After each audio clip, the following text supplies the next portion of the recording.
నీతిపరుడైన బ్రహ్మచారి అయిన ప్రధానమంత్రికి మద్దతుగా నిలబడండి దయచేసి.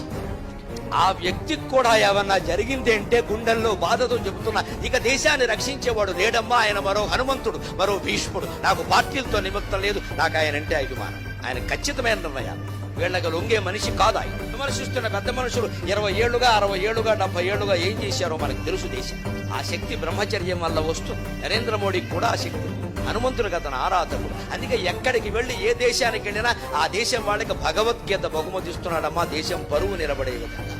ఎన్ని దేశాలు వెళ్ళినా ఎక్కడికి వెళ్ళినా భగవద్గీత బహుమతి. అమెరికా వెళ్ళి 9 రోజులు ఉంటే అనుకోకుండా ఆ 9 రోజులు దసరా నవరాత్రులు అయితే మీరేమన్నా అనుకోండి, మీరు ఎంత ప్రధానమంత్రి అయినా అవ్వండి, అధ్యక్షుడు అవ్వండి, నేను ఈ 9 రోజులు అన్నం తినను, కేవలం నీళ్లు తాగుతాను, నిమ్మరసం తాగుతాను, నాకు అదే ఇవ్వండి అని ఇతర మర్యాదలన్నీ పక్కన పెట్టి తన దుర్గాదేవి